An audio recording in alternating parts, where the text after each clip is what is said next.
Good morning students. स्वागत है आपका आज की मैथ्स की क्लास में। आज हम लोग एपी सीरीज़ को ही कंटिन्यू करने वाले हैं।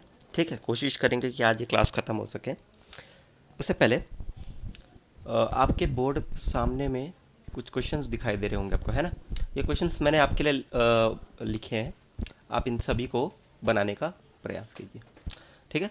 और अभी के अभी इनके आंसर्स आप मुझे कमेंट सेक्शन में दे दीजिए। ठीक है, कमेंट सेक्शन में इस वीडियो को पॉज करके आप मुझे इनके आंसर्स अभी दे दीजिए। 3 क्वेश्चंस हैं।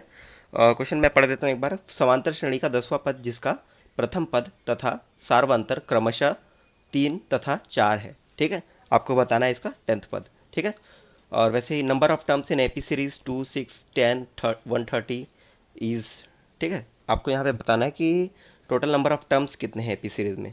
और वैसे ही एक और क्वेश्चन दिया हुआ है, समांतर श्रेणी 2, 8, 14, 20 इत्यादि में 40वां पद क्या होगा, 40th टर्म क्या होगा। ठीक है, इन क्वेश्चंस को आप बनाकर मुझे अभी के अभी कमेंट सेक्शन में इसका आंसर दे दीजिए। ऑलराइट, आगे बढ़ते हैं। ध्यान देंगे, बहुत सारे बच्चे हैं जो क्लास अभी भी अटेंड नहीं कर रहे हैं। उनके लिए मैं ये बोलना चाहूँगा कि आप लोग प्लीज़ इन क्लासेस को अटेंड कीजिए, क्योंकि हम लोग जब स्कूल में पढ़ाई करते हैं तो 3 मोटिव के साथ पढ़ाई करते हैं। 3 मोटिव क्या क्या? पहला 10th board, second Olympiads and third NTSC. ठीक है।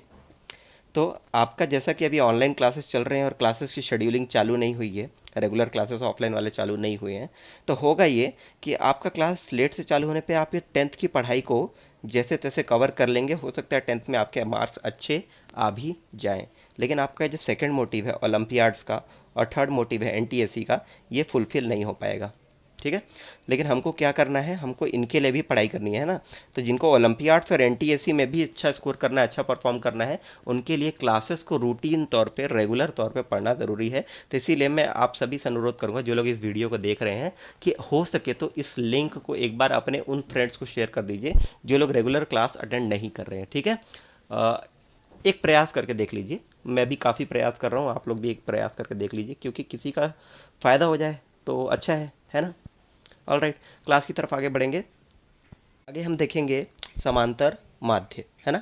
समांतर माध्य, अर्थमेटिक मीन। ये कुछ भी नहीं होता, बहुत इजी सा चीज़ है। ठीक है, ध्यान दो। जैसे कि मान लो आपके पास कोई एपी सीरीज़ है, उसके मैं कोई भी 3 टर्म्स ले लेता हूँ, कोई भी 3 पद ले लेता हूँ। पहला पद मान लो आपका ए है, दूसरा पद आपका बिग ए है यानी कि बड़ा ए, और वैसे तीसरा पद आपका क्या है, बी है। ठीक है, तो आपको इस एपी सीरीज में अगर आपको समांतर माध्य पूछे, ठीक है, समांतर माध्य पूछे कि इन्हीं दो संख्याओं का समांतर माध्य क्या होगा, तो कैसे निकाल सकते हैं। ठीक है, कैसे निकाल सकते हैं, इस फॉर्मूले से। अरिथमेटिक मीन का फॉर्मूला होता है A plus B by two. ठीक है, A plus B by to, और ये किसके बराबर आएगा, इस ए के। ठीक है, यानी कि ये जो बीच वाला पद होता है, ये इन दोनों पद का, ये इन दोनों टर्म्स का क्या होता है, अर्थमेटिक मीन होता है, यानी कि समांतर माध्य होता है। दिखाई नहीं दे रहा क्या? ऑल राइट, तो ये जो बीच वाला पद होता है आपका, ये इन दोनों पद, अगल बगल के दोनों पदों का समांतर माध्य होता है, अर्थमेटिक मीन होता है। तो यही आपको निकालना है। अर्थमेटिक मीन कैसे निकाला जाता है, उसके लिए फॉर्मूला होगा A plus B by two. A plus B by two. ठीक है, अभी आता कैसे है, आता कैसे है, देख लेंगे। ठीक है, मान लो अगर आपको पता है कि ये ए और ये बी, ये क्या है, एक एपी सीरीज है, यानी कि एक समांतर श्रेणी में है। तो अगर ये समांतर श्रेणी में है, इसका मतलब क्या होता है कि इन दोनों के बीच का जो कॉमन डिफरेंस है डी, और इन दोनों के बीच का जो सार्वंतर है डी, ये दोनों क्या होंगे, बराबर होंगे। हमेशा होता है ऐसा, है ना। तो आप ये कह सकते हो डी बराबर क्या आने वाला है, डी, ये डी और ये डी क्या होगा, बराबर होगा, क्योंकि सार्वंतर कॉमन होता है एक एपी सीरीज में। तो इस डी का वैल्यू क्या होगा, दूसरा पद माइनस पहला पद, यही होता है ना। तो ए माइनस ए, और वैसे ही यहाँ पे क्या होगा, बी माइनस ए, बी माइनस ए। ठीक है, और बी माइनस ए बड़ा वाला आएगा, सॉरी। ठीक है, ये ए बड़ा वाला आएगा। ऑल राइट, अब ये इस ए को मैं यहाँ पर पक्षांतर कर रहा हूँ ट्रांसफ़र, और इस ए को यहाँ ट्रांसफ़र कर रहा हूँ। ठीक है, ध्यान दो, ए प्लस ए बराबर ए प्लस बी। तो 2 टाइम्स ए बराबर क्या हो गया, ए प्लस बी, इम्प्लाइज ए बराबर हो जाएगा ए प्लस बी बाई तो ये होता है आपका अर्थमेटिक मीन का फॉर्मूला, कुछ भी नहीं है, बहुत सिंपल सा है। ठीक है, इसको निकालना बहुत आसान है। तो एक आध क्वेश्चन देख लेते हैं। जैसे कि मान लो आपके सामने मैं एक सीरीज़ दे दूँ 11, 15 और 19। ठीक है, तो मैंने बोला जो बीच वाला पद होता है ये समांतर माध्य होता है, यानी कि अर्थमेटिक मीन होता है किसका, अगल बगल के दोनों पदों का। देख लेते हैं यहाँ पे अगर मैं 11 और 19 का अर्थमेटिक मीन निकालूं तो क्या आएगा। अगर आप बोलें कि ये आपका क्या है, ए है, ये बिग ए है और ये स्मॉल बी है। ठीक है, तो क्या हो जाएगा, ए बराबर ए प्लस बी बाई 2 होना चाहिए ना, ए प्लस बी बाई 2 होना चाहिए। तो 11 प्लस 19 बाई 2 कितना होता है, 11 प्लस 19 बाई 2 कितना आ गया, देखो 11 प्लस 19 30 बाई 2 यानी कि 15 आ रहा है क्या। ये जो बीच वाला पद होता है यही होता है समांतर माध्य। ठीक है, अर्थमेटिक मीन। तो कभी भी किसी भी दो वैल्यूज़ का अर्थमेटिक मीन बोले तो कुछ नहीं करना, उनको पकड़ना है, उनको जो योग करना है, उसके बाद क्या करना है, 2 से भाग दे देना है। ठीक है, आगे बढ़ते हैं। जैसे आपको बोले समांतर माध्य निकालिए 1/2 और -1/2 का, इन दोनों का समांतर माध्य यानी कि अर्थमेटिक मीन क्या हो जाएगा, 1/2 प्लस -1/2 अपॉन 2। ठीक है, a plus B by 2, simplify कर लो, 1/2 -1/2 अपॉन 2 यानी कि 0। 1/2 बराबर है तो खत्म हो जाएंगे। ठीक है, तो ये आ गया 0। तो इस क्वेश्चन का क्या आ जाएगा अर्थमेटिक मीन, 0। ऑलराइट, उसी प्रकार से और भी कोई क्वेश्चन दिया हो आपको, जैसे क्वेश्चन और दिया है x² प्लस 3xy और दूसरा टर्म क्या है y² माइनस 3xy, और इन दोनों का क्या पूछ रहा है, अर्थमेटिक मीन पूछ रहा है, समांतर माध्य पूछ रहा है। तो इन दोनों को कुछ नहीं, योग करना है और डिवाइड बाई 2 करना है। तो अर्थमेटिक मीन a बराबर क्या आ जाएगा, x² plus 3xy plus y² minus 3xy upon 2। 3xy cut जाएंगे। ठीक है, तो आ जाएगा x² plus y² by 2। Nothing serious है ना, कुछ भी टफ नहीं है यहाँ पे, आपका इजी है, बस ये कॉन्सेप्ट बताने के लिए था आपको। आगे बढ़ते हैं। अगला टॉपिक है formation of AP series between two numbers a and b. दो राशियों ए और बी के मध्य क्या करना है आपको, समांतर श्रेणी का निर्माण करना है। ऑलराइट, तो मान लेते हैं दो राशि आपका क्या दिया हुआ है, एक पहली राशि है ए और दूसरी राशि है बी, और इन दोनों के बीच में एक समांतर श्रेणी बनाना है, मतलब एक समांतर श्रेणी यानी कि एक अर्थमेटिक सीरीज बनानी है। ठीक है, ठीक है, एपी सीरीज बनानी है आपको। तो हम लोग मान लेते हैं ए और बी के बीच में हम लोग कितने एम संख्याएं प्रवेश करवाएंगे। ऑलराइट, तो एम पद का प्रवेश करवाना है, तो आपकी एपी सीरीज जो बनेगी वो किस प्रकार से बन जाएगी आपकी, पहला पद हो जाएगा ए, ठीक है, और दूसरा पद हो जाएगा A1, तीसरा पद A2, चौथा पद A3 और ऐसे करके कहाँ तक, AM तक, क्योंकि मैंने बोला है आपको M पदों का प्रवेश करवाना है, AM है ना, A1 A2 A3 AM, क्योंकि टोटल पद कितने डालने हैं हमको, M पद डालने हैं, और साथ में आखिरी पद क्या हो जाएगा, B। तो मैंने दो पद A और B के बीच में M पदों का प्रवेश करवा दिया है, यानी कि M टर्म्स आपने क्या किए, इंट्रोड्यूस किए हुए हैं। तो ये आपकी नई एपी सीरीज हो जाएगी ना, है ना, ये हो जाएगी आपकी नई एपी सीरीज। लेकिन मुझे बताइए इस एपी सीरीज में कुल पद कितने हैं, total number of terms, total number of terms यानी कि कुल पदों की संख्या क्या हो जाएगी आपकी। यहाँ पे देखो 1 2 3 से लेकर कहाँ तक है, M तक है, मतलब कुल मिला के M पद तो है ही, टोटल M पद है ही, लेकिन साथ में दो और पद है ना, एक पहले और एक बाद में, तो M+2, कुल पदों की संख्या क्या हो जाएगी, M+2, है ना, ये हो जाएगी आपकी आप कुल पदों की संख्या, टोटल नंबर ऑफ टर्म्स। ठीक है, आगे बढ़ते हैं। तो अगर मैं आपको बोलूं कि अंतिम पद B है ना, इसको एक फॉर्मूला हम लोग जानते हैं, कौन सा फॉर्मूला होता है एपी सीरीज का, एपी सीरीज का एक फॉर्मूला होता है nth टर्म वाला, an बराबर a plus n-1 into D, ये फॉर्मूला है किसका, एपी सीरीज का।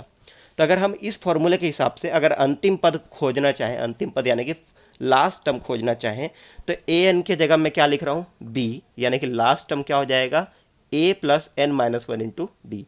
तो ए के जगह पे क्या है, यहाँ पे भी ए ही है, ए के जगह पर ए है, ठीक है, प्लस n-1, n क्या होता है, कुल पदों की संख्या, ठीक है, क्या होता है, कुल पदों की संख्या, लेकिन यहाँ पे कुल पदों की संख्या क्या है, m+2 है ना, तो यहाँ पे मैं n की जगह क्या रखूँगा, m+2, ये ब्रैकेट लगा रहा हूँ, ठीक है। ये विनकुलम बार यानी कि ये भी एक प्रकार का क्या होता है, ब्रैकेट होता है। तो m+2 और साथ में आ जाएगा n की जगह ये आ गया है -1 और साथ में d आ गया, क्या आ रहा है, ठीक है। तो अभी आगे देख लो। तो अगर ये अंतिम पद ये हो गया m+2 -1 इंटू डी, अगर इसको सिंप्लीफाई करूँ तो क्या हो जाएगा, b बराबर a प्लस m+2, ये ब्रैकेट खोल रहा हूँ मैं, अंदर वाला ब्रैकेट, m+2 को विनकुलम बार हटा रहा हूँ, तो क्या हो जाएगा m+2 -1 into D. All right. तो अभी मैं d के लिए फॉर्मूले को रीअरेंज कर रहा हूँ, d के लिए। तो d बराबर क्या हो जाएगा आपका, सबसे पहले d निकालना है तो a को पक्षांतर करना पड़ेगा, तो b माइनस ए आ जाएगा, क्या यहाँ पे b माइनस ए, और साथ में d गुणा में था तो ये m+2 -1 कहाँ जाएगा, कोष्टक नीचे में m+2 -1, ठीक है। हो सकता है ना समझ में आया हो, मैं इसको थोड़ा डिटेल में बता देता हूँ दोबारा से। b माइनस ए बराबर आप क्या लिख सकते हो, m2 -1 कितना हो गया 1, m+1 इंटू डी। अब ठीक है, ऑल राइट। तो अब बस d छोड़ दो और m+1 को पक्षांतर कर दो, तो d बराबर क्या हो जाएगा, b माइनस ए बटे में m+1। ये क्या आ गया, d का मान है ना, ये क्या है आपका सार्वंतर, सार्वंतर यानी कि कॉमन डिफरेंस। तो अगर आपको कभी बोलता है कि किन्हीं दो पदों के बीच में आपको क्या करना है, m पदों को इंट्रोड्यूस करवाना है, प्रवेश करवा के एक समांतर श्रेणी बनानी है, तो आपको क्या चाहिए होगा समांतर श्रेणी बनाने के लिए, पहला पद चाहिए होता है, ठीक है, और साथ में कॉमन डिफरेंस चाहिए होता है कि नहीं चाहिए होता, बिल्कुल।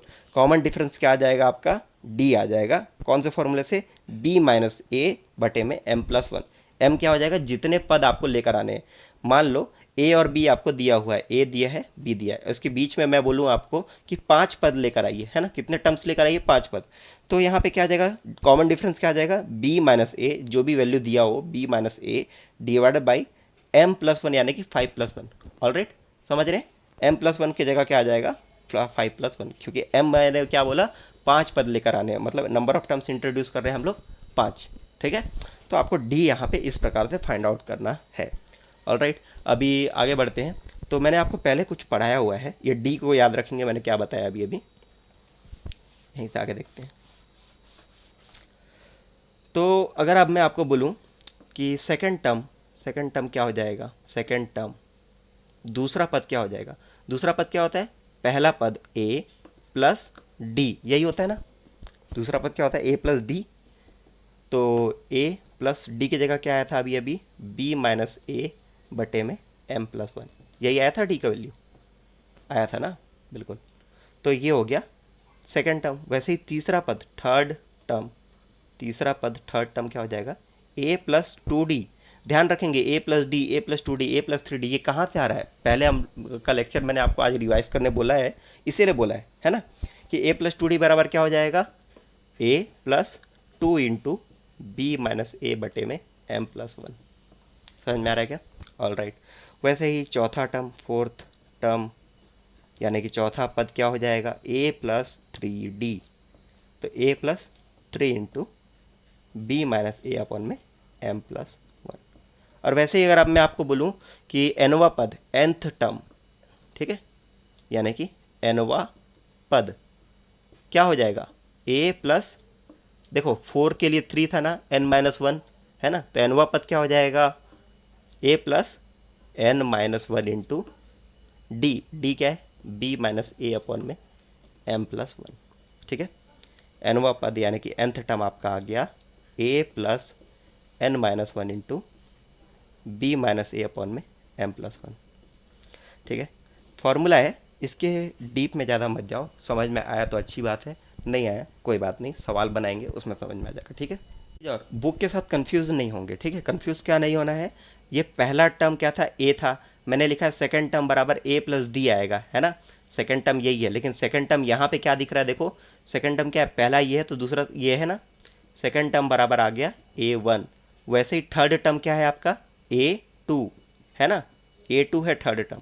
वैसे ही फोर्थ टर्म क्या है, a3 है, देखो 1 2 3 और फोर्थ, तो ये हो गया आपका a3। और वैसे ही nth टर्म क्या हो जाएगा आपका, ठीक है, nth टर्म ये आ जाएगा, समझ में आया क्या। तो इसमें कंफ्यूज होने की ज़रूरत नहीं है, बहुत सिंपल सा चीज़ है, कुछ नहीं। आपको ये बस इंपॉर्टेंट क्या है, ये डी इंपॉर्टेंट है, ये वाला जो डी का फॉर्मूला है ना, ये आपका इंपॉर्टेंट है। ऑलराइट, आगे बढ़ते हैं। ध्यान दो, क्वेश्चन है -4 और 10 के बीच 6 पद निवेश करते हुए क्या बनाना है आपको, एक समांतर श्रेणी बनानी है। Introducing 6 new terms form A P series between -4 and 10। ठीक है, तो सॉल्यूशन देखते हैं। ए के जगह पे क्या दिया हुआ है, -4, बी के जगह पे क्या दिया हुआ है, +10। ठीक है, तो मैंने आपको अभी बताया था सार्व अंतर क्या हो जाएगा, सार्व अंतर बराबर डी बराबर क्या होता था फॉर्मूला अपना, b - a अपॉन में m+1। आपको यहाँ पे क्या बोला है, 6 नए पद निवेश करने, मतलब m क्या है, नया पद था ना, तो 6 नए पद आ जाएंगे यहाँ पे। तो b कितना है आपका 10 और a कितना है -4। ठीक है, कोष्टक लगाना ना भूलें। और यहाँ पे कितने नए पद आ रहे हैं, 6 और +1। ठीक है, m+1 ये फॉर्मूला था आपका, अभी भी पीछे देख कर आए हैं। ठीक है, तो ये आ जाएगा 10 + 4 14/7, आ गया आंसर 2। तो डी का मान कितना आ गया, 2। आपके पास डी आ गया। ठीक है, कुछ नहीं चाहिए होता एपी सीरीज बनाने के लिए, फर्स्ट टर्म चाहिए होता है और एक कॉमन डिफरेंस चाहिए होता है। तो आपका अब देखो सीरीज किस प्रकार बन जाएगी, सीरीज न्यू सीरीज यानी कि एपी सीरीज कैसे बनेगी, पहला पद होगा -4 और हम लोग कितने नए टर्म्स लेकर आ रहे हैं, A1 A2 A3 A4 A5 और A6, 6 नए टर्म्स आ गए और लास्ट वाला पद क्या है अपना 10 है। ठीक है, तो हमको क्या करना है, A1 A2 A3 A4 A5 A6 को फाइंड आउट करना है। ठीक है, तो कुछ नहीं है, ये सेकंड टर्म है ना, सेकंड टर्म यानी कि दूसरा पद, क्या था दूसरा पद, A1 है ना दूसरा पद, A1 है दूसरा पद। कितना आ जाएगा आंसर देखो, मैंने बताया था दूसरे पद के लिए फॉर्मूला, पीछे आपको क्या बताया था, A+D बताया था, है ना। दूसरे पद के लिए फॉर्मूला क्या बताया था, A+D, मतलब A1 बराबर A+D। A है आपका -4 और D है आपका +2, तो ये आंसर कितना आ जाएगा, -2। वैसे ही A2 क्या आ जाएगा, ये क्या है, थर्ड टर्म यानी कि तीसरा पद, A2 बराबर आ जाएगा A+2D, यही था थर्ड टर्म तीसरा पद। तो -4 + 2 × 2, क्योंकि 2D है ना, तो ये आ जाएगा 0। वैसे ही चौथा पद, ठीक है, चौथा पद क्या हो जाएगा, A3 बराबर A+3D बराबर -4 + 2 × 3, कितना आ गया, मतलब 3 × 2, 3 × 2, ये आ जाएगा +2। उसी प्रकार से A4 आ जाएगा आपका 4 और A5 आ जाएगा 6। ठीक है, और A6 आ जाएगा 8। ठीक है, कैलकुलेशन फिर से देख लो भाई, A प्लस कितना, A5 है तो यहाँ क्या आ जाएगा 4D, 5D सॉरी, है ना, और यहाँ पे आ जाएगा A+4D, A+4D मतलब -4 + 4 दूनी 8, और यहाँ पे -4 + 5 दूनी 10। ठीक है, और वैसे यहाँ पे A+6D -4 + 12, सॉल्व कर लो, आ गया। ठीक है, तो आपकी सीरीज़ कैसे बन जाने वाली है, यहाँ पे A1 A2 A3 A4 A5 A6 value डाल देता हूँ मैं। A1 क्या है, A1 क्या था, -2 और 0 2 4 6 8 एंड 10। ठीक है, कॉमन डिफरेंस देख सकते हैं आप सभी जगह पे क्या आ गया है, 2 का कॉमन डिफरेंस है। अभी भी कोई डाउट हो तो एक क्वेश्चन और देख लेते हैं। ठीक है, introducing 5 new terms form an AP series between 11 and -7। 11 और -7 के बीच में 5 नए पदों का निवेश करते हुए क्या बनाना है आपको, एक एपी सीरीज बनाना है। ठीक है, तो कितने नए पद लगे हैं आपके, नए पदों की संख्या जैसा कि मैंने आपको पीछे बताया था, मैं m से दर्शा रहा हूँ, तो m बराबर कितना है 5। ठीक है, 5 नए पद इंट्रोड्यूस होने वाले हैं। ठीक है, तो आपका a क्या दिया हुआ है, a बराबर 11 और b बराबर -7, ये क्या है आपको दिया गया है। ठीक है, दिया गया है a बराबर 11 और b बराबर -7 है। इनके बीच में आपको 5 नए पद चाहिए, तो नई श्रृंखला, नई श्रृंखला क्या हो जाएगी? पहला पद a, फिर a1, a2, a3, a4, a5 और लास्ट में b, है ना। 5 नए पद चाहिए थे, हम लोगों ने डाल दिए। ठीक है, तो ये आपकी नई सीरीज़ बनने वाली है, नई एपी सीरीज़ यानी कि नई श्रृंखला।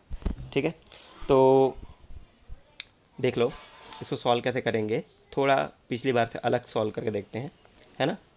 तो हमको पता है कि पहला पद क्या है, 11 है, फिर a1 आएगा, a2 आएगा, a3, a4, a5 and last में b आ जाएगा। b का वैल्यू क्या है, -7, है ना।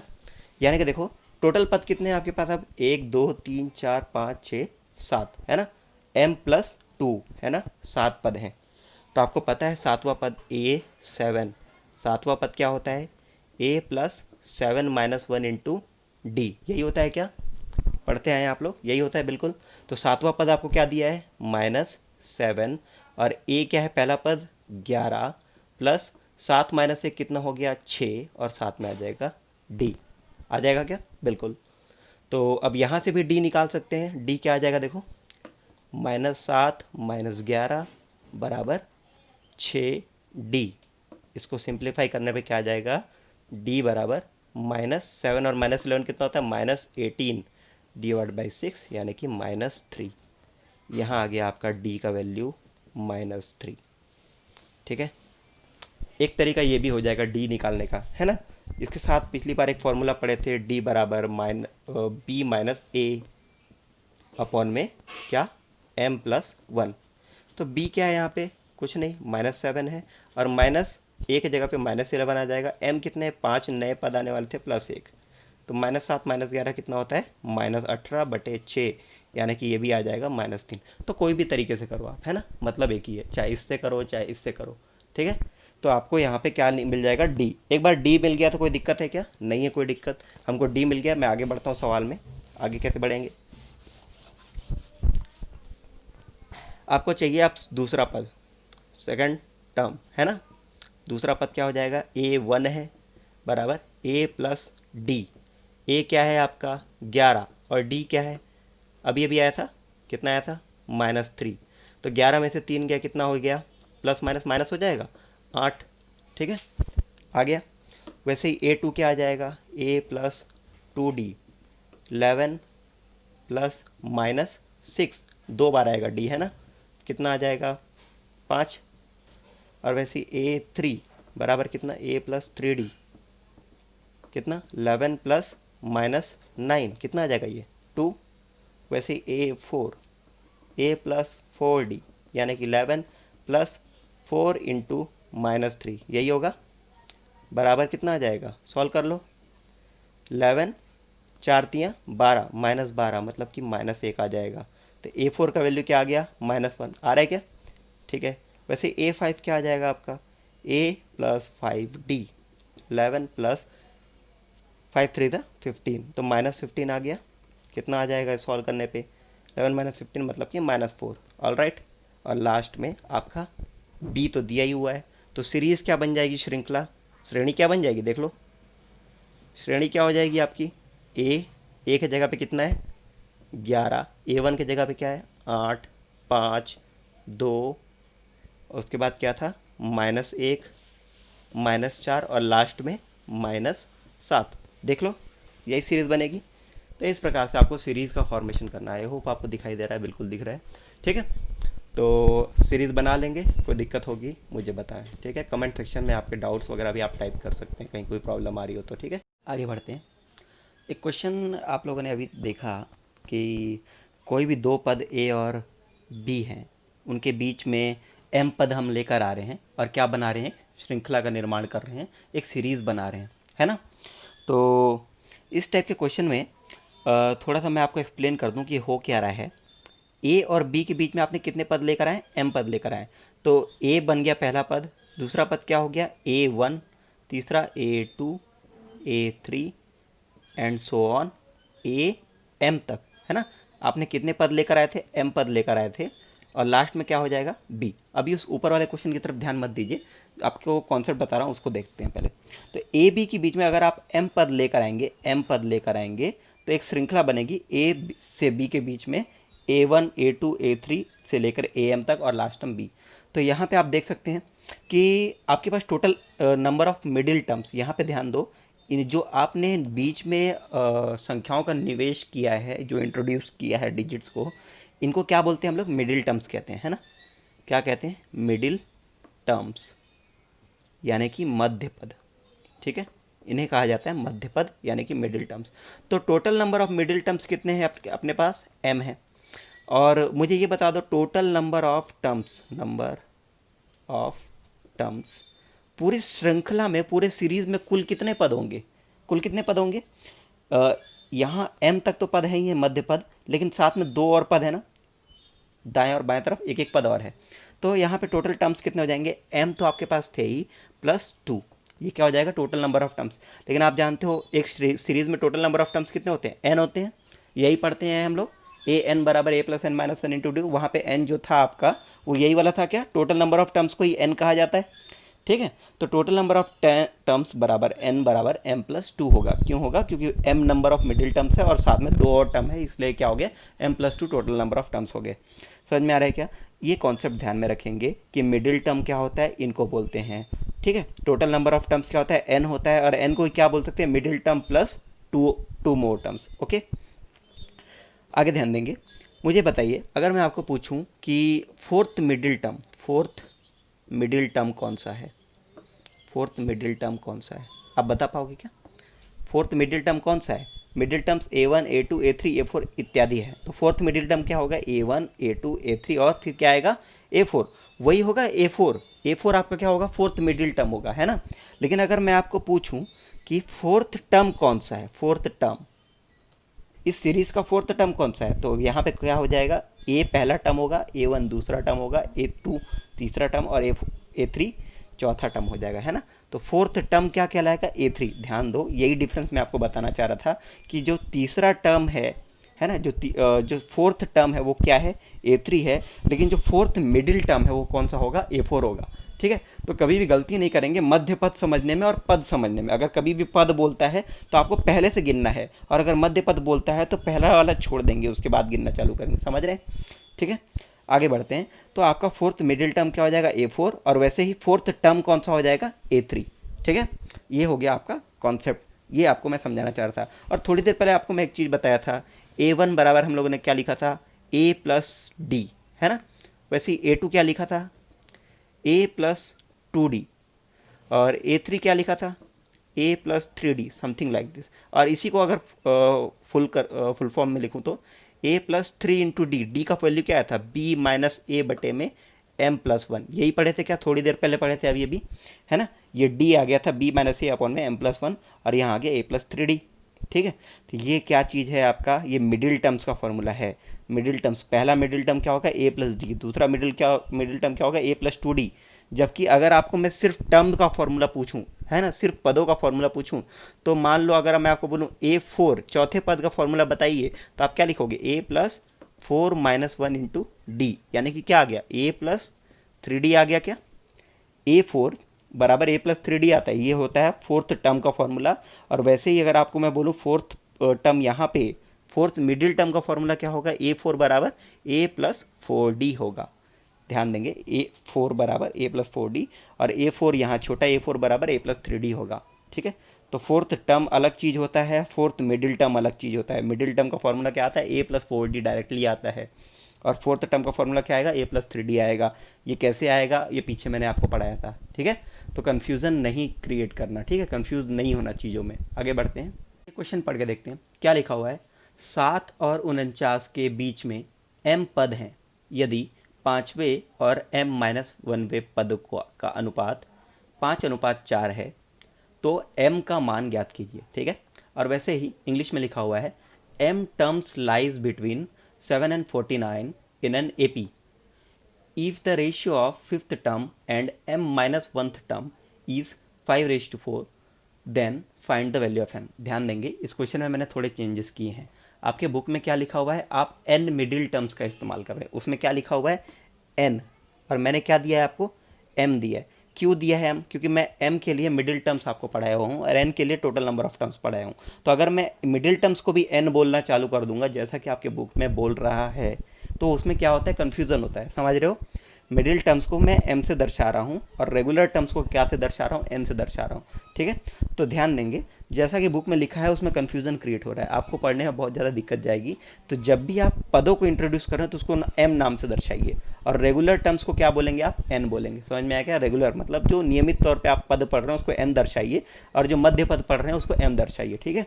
तो इसीलिए मैंने इस क्वेश्चन में थोड़ा चेंज कर दिया है, जहाँ जहाँ n लिखा हुआ था वहाँ वहाँ m कर दिया है, ठीक है। तो 7 और 49 के बीच में m पद इंट्रोड्यूस किया और आपको इसी m का मान ज्ञात करना है, ठीक। आगे बढ़ते हैं। तो मुझे बताओ सबसे पहले सीरीज़ क्या बन जाएगी, सॉल्यूशन में आते हैं।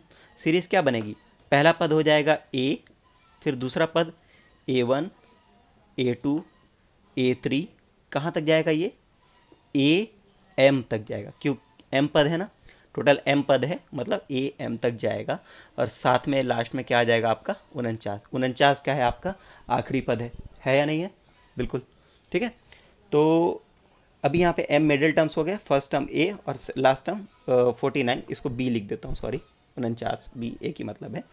तो सीरीज़ क्या हो जाएगा 7 a1 a2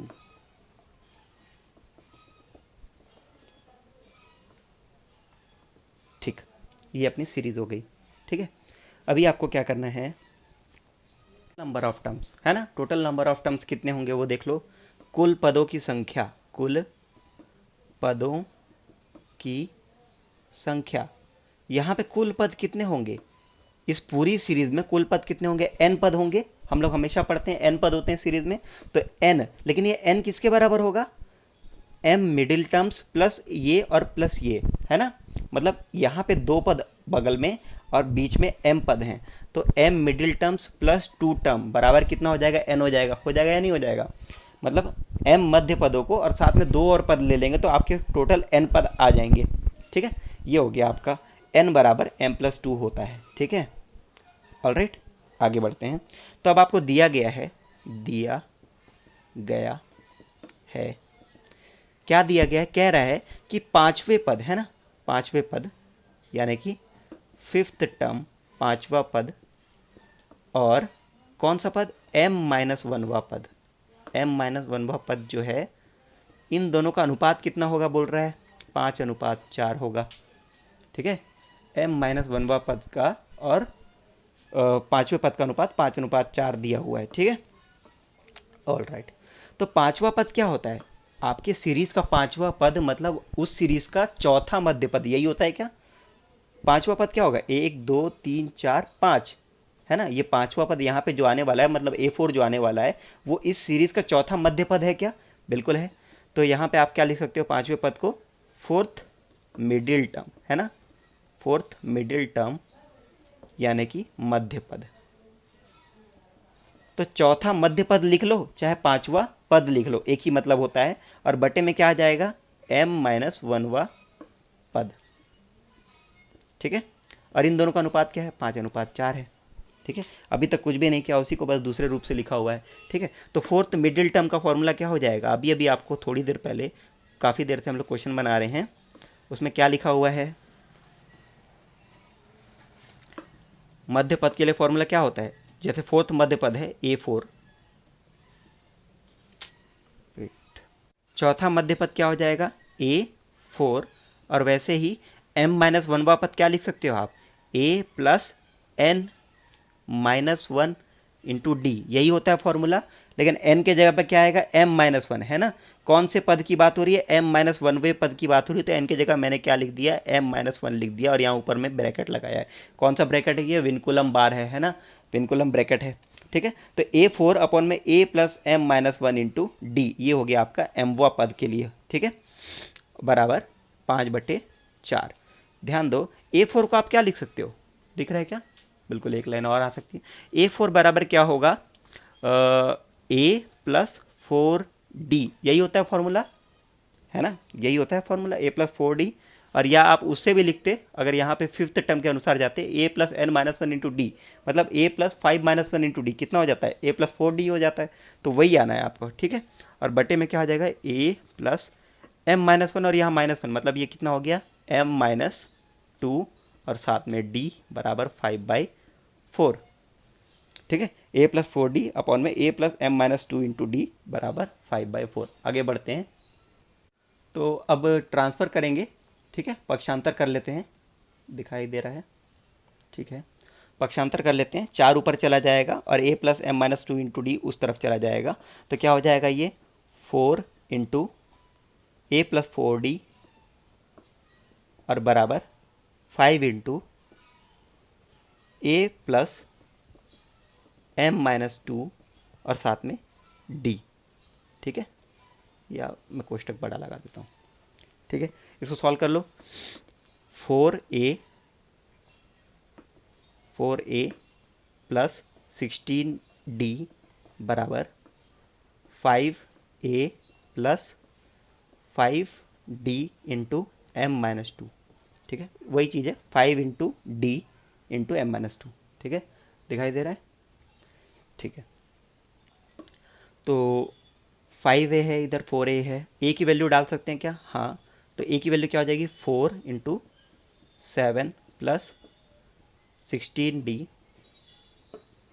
बराबर 5 इंटू 7 प्लस 5 को अंदर ले लो, d बाहर रहने दो, m इंटू 5 कितना हो जाएगा, 5m माइनस 10, ठीक है। 7 चौक 28 और यहाँ 7 पंचे 35, पक्षांतर कर लिया तो माइनस 35, और ये 16d उस तरफ जाएगा तो क्या हो जाएगा, minus 16d plus d into 5m minus 10, ठीक है। ध्यान दो, यहाँ भी d है और यहाँ भी d है, तो d कॉमन ले सकते हैं क्या, हाँ ले सकते हैं। तो d कॉमन ले लेंगे अगर, तो क्या हो जाएगा, माइनस 16 प्लस 5m और यहाँ पे माइनस 10, ठीक है। और यहाँ आ जाएगा माइनस 7, ठीक है। ऑल राइट, आगे बढ़ो, माइनस 7 और यहाँ d का वैल्यू क्या होगा, सॉरी मैं आपको d बताया ही नहीं था क्या, d बता देता हूँ क्या, देख लो कैसे आता है। d के लिए मैंने आपको बताया था b माइनस ए अपॉन में m प्लस 1, यही फॉर्मूला बताया था क्या। तो d की वैल्यू क्या, b की वैल्यू क्या है 49 और a की वैल्यू क्या है 7 और बटे में m प्लस 1, तो कितना आ जाएगा 42 बटे में m प्लस 1, ये हो जाएगा आपका d, यही है आपका d। तो मैं इसको साइड में लिख दे रहा हूँ आपके लिए, d बराबर 42 अपॉन में m प्लस 1।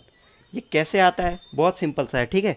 ये आपको मैंने पहले भी बताया, एक और तरीका होता है इसका, वो भी याद है, याद होना चाहिए, ठीक है। जैसे अंतिम पद, जैसे दिखा दूँ चलो, वो भी अंतिम पद लास्ट टर्म कैसे आता था, लास्ट टर्म बराबर 49, यही है ना अंतिम पद, 49 ये दिया हुआ है, लास्ट टर्म 49, साथ में क्या आ जाएगा, a की जगह पे 7 प्लस n माइनस 1, n की जगह पे क्या है m प्लस 2 आएगा, टोटल टर्म कितने हैं n की जगह पे, m प्लस 2 माइनस 1 और साथ में d, है ना।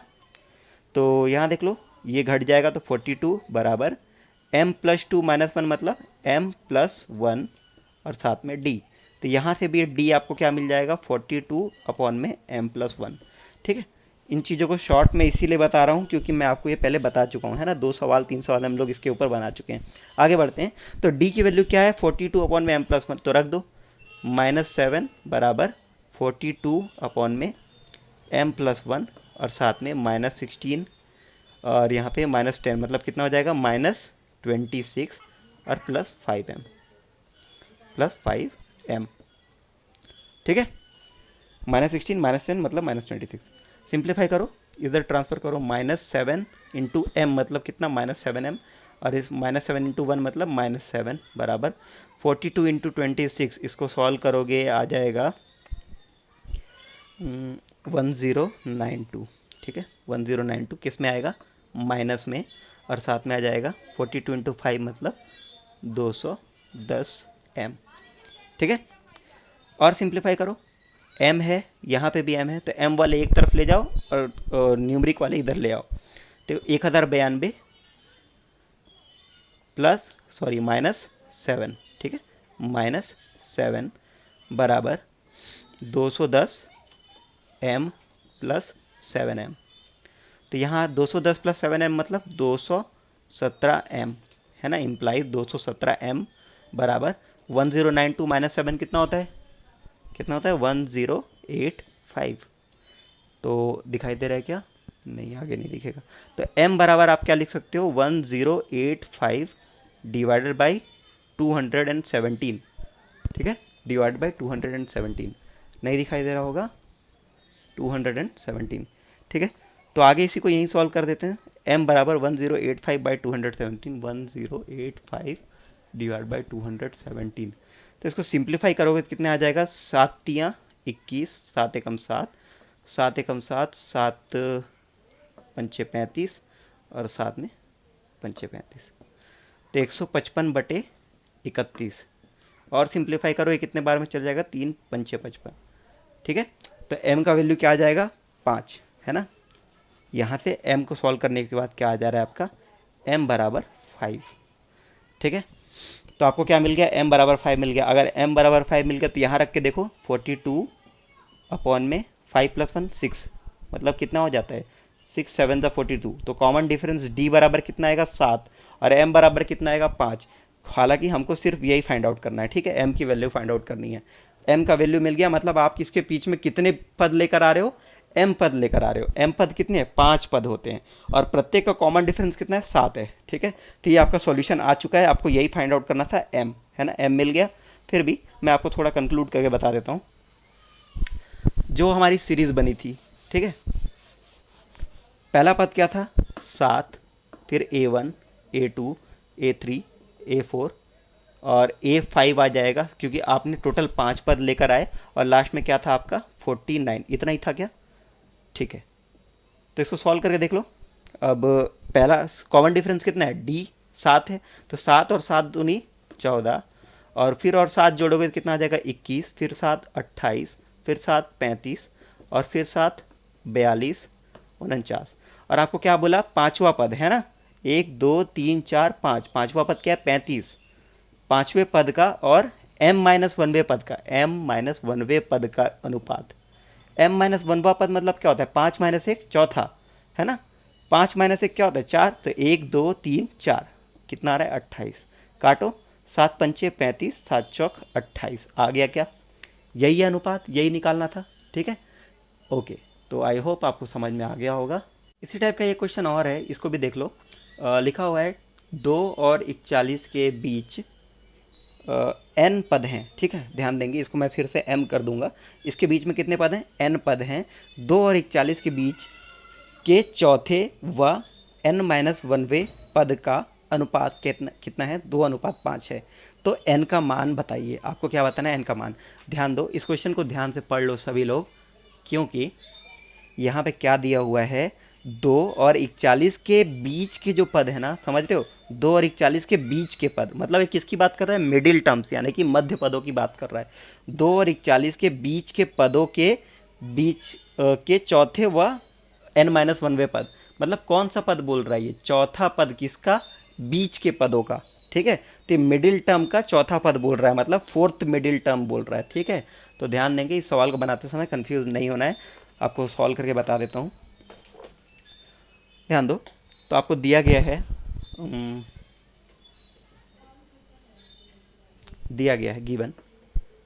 गिवन फोर्थ मिडिल टर्म, है ना, फोर्थ मिडिल टर्म यानी कि चौथा मध्य पद, और कौन सा पद, n-1वां पद, n-1th term, n-1th middle term, ठीक है, n-1 मिडिल टर्म। पहला हो गया फोर्थ मिडिल टर्म, उसके बाद बोल रहा है n-1th मिडिल टर्म, ठीक है। ध्यान दो, यहाँ पे मैं मिडिल टर्म ही लिख रहा हूँ, यानी कि चौथा मध्य पद और n-1वां मध्य पद का अनुपात कितना दिया हुआ है, 2:5 दिया हुआ है, यानी कि 2:5 दिया है, ठीक है। ये क्वेश्चन पिछले वाले क्वेश्चन से अलग है, वहाँ पे आपको सीरीज़ के पदों का नाम दिया हुआ था, मतलब सीरीज़ का 5वां पद था, सीरीज़ का m-1वां पद था, और यहाँ पे मध्य पदों का चौथा पद और n-1वां पद का बात कर रहा है। तो मध्य पद क्या होता है भाई, a फोर्थ हो जाएगा, और यहाँ पे क्या हो जाएगा, a n-1, ध्यान दो, बड़ा a लिख रहा हूँ, और यहाँ पे क्या आ जाएगा 2/5। तो बड़ा ए क्या होता है, बड़ा ए क्या होता है भाई, A4 मतलब कि A प्लस 4D, यही पढ़ाया था, ठीक है। और N-1 मतलब कि A प्लस, यहाँ 4 है तो यहाँ 4 आ गया, ठीक है। N-1 है तो यहाँ क्या आ जाएगा N-1 और साथ में D, ठीक है। और यहाँ आ जाएगा 2/5। ऑल राइट, इसको सिंप्लीफाई करना है, सॉल्व करना है। तो ए का वैल्यू आपको फिर से दिया हुआ है 2 और 41 के बीच में, किसके किसके बीच में, 2 और 41 के बीच में चाहिए, है ना, 2 और 41 के बीच में चाहिए। अच्छा एक चीज़ और, डी भी निकाल लो। डी क्या होता था, 41 माइनस 2 बटे में कितने पद, m+1, है ना। अच्छा चलो n+1, ठीक है, n+1, ठीक है। तो ये आ जाएगा आपका डी, ये आना है आपका 39/n+1, ठीक है। ये कैसे आ रहा है पता होगा, अभी अभी बताया था। ऑल राइट, तो उसी डी का इस्तेमाल करेंगे और इसको सिंप्लीफाई करते हैं। 5 इधर ले आओ, इसको उधर ले जाओ और ए का वैल्यू रख दो। ए का वैल्यू क्या थी, ए की वैल्यू थी 2 + 4D, और साथ में क्या आ जाएगा इंटू 5, और यहाँ पे भी 2 इंटू ए की जगह क्या आ जाएगा 2 + n-1 इंटू डी, ठीक है। इसको अलग कर दो, ठीक। तो ये हो गया आपका, इसको सॉल्व करो। 5 2 = 10 + 5 4 = 20D बराबर 2 to the 4 + 2n-2। इस 2 को मैंने इस कोष्टक के अंदर मल्टीप्लाई किया और बाहर में d, ठीक है। ऑल राइट, तो ये हो जाएगा 100 और 10 और -4 6, और इसको 20 को उधर ले जाओ तो -20D, और यहाँ पे प्लस 2n-2D। d और d फिर कॉमन है तो वही हो जाएगा, d बाहर निकाल लो, -20 + 2n-2D, d बाहर आ गया, यहाँ 6 है, ठीक है। सिंपल सा है, इसको सॉल्व करो अब। 6 और d की वैल्यू कितनी थी 39/में n+1 रख दिया, और साथ में -20 और -2 मतलब -22 + 2n, ठीक है। n+1 ऊपर चला जाएगा, मल्टीप्लाई हो जाएगा, है ना। इसको आगे सॉल्व करते हैं, देख लो।